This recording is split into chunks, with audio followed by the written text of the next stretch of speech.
I'm very happy that you're giving me this attention and this information attention because it needs to get out to the world. I will start, since we have to be brief. I have already given all pertinent information and supporting documentation to the Senate Intelligence Committee and ARROW. They informed me that all of my information will be recorded for public record and shared with Congress. It is that important. In 2010, I was selected to go down to the South Pole Station in Antarctica for an entire year by Raytheon Polar Services as an employee of a third-party contractor for the National Science Foundation. I function in a dual-role capacity as a tradesman and a firefighter. My responsibilities required me to be more informed than most of my crew and offered me complete access to the facilities. What I learned from this unique experience needs to be shared with the entire world.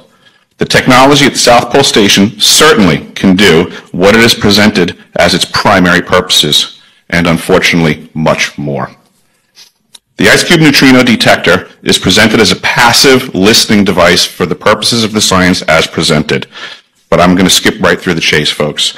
I have provided documentation that proves that the 5,160, what they call DOMs, that are embedded in the ice can actually transmit at 2,047 volts each. That gives us a long list of things to consider. It is effectively a multifaceted directed energy weapons platform that I will list rapidly a few things that it can do. Vehicle detection. We're learning that these off-world craft, on-world craft, ours or other nations, are also emitting neutrinos. So this makes the South Pole Station effectively an air traffic control station for this new level of equipment that nobody's discussing. In addition to the ability to detect neutrinos and the exotic vehicles, I have provided documentation that shows that this is also a system for faster than light communications. In the past, Gary McKinnon has hacked NASA, found the off-world fleet, the list of captains, and it's apparent that if we have faster-than-light vehicles moving throughout this system, we're going to need faster-than-light communications. This is that facility. Unfortunately, I have other bad news. The season that I was there, 2010 to 2011, we converted from construction to operations and maintenance in both the elevated station and the detector array. Unfortunately, when they first fired it up, that was when we had the earthquakes in Christchurch, New Zealand. There was 2 incidental shots before they were able to target it correctly. This is an earthquake generating device as well. This is the weapons of war that we have to deal with now and what Raytheon's hiding. There's an ELF system at the South Pole Station that when I arrived, I was told it was off, dismantled, and completely defunct. In my work, I will rapidly just tell you, I had to figure out the circuitry for certain other repairs, and I found that this system is in fact completely energized, up and running, and being utilized with the other systems for nefarious purposes as well. The Atmospheric Research Observatory is in what we call the clean air sector.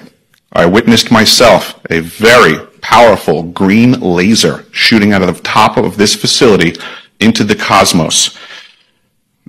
This, I believe, is a secondary form of long-range communications and or a defense system. I am not saying that we need to be scared of anything that's out there, but please understand the military-industrial complex is happy to invest all of your money in alleviating their fears. A question of power comes into play for all of these facilities that are present.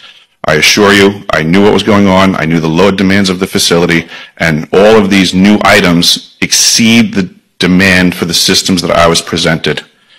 I am doing due diligence and research. I believe there is either a secondary power supply there that is either nuclear, that was there prior to the start of the Antarctic Treaty, which prohibits such things, and or that there is some sort of exotic power supply system there that just is not in the verbiage of the treaty, so it negates the responsibility to the parties involved.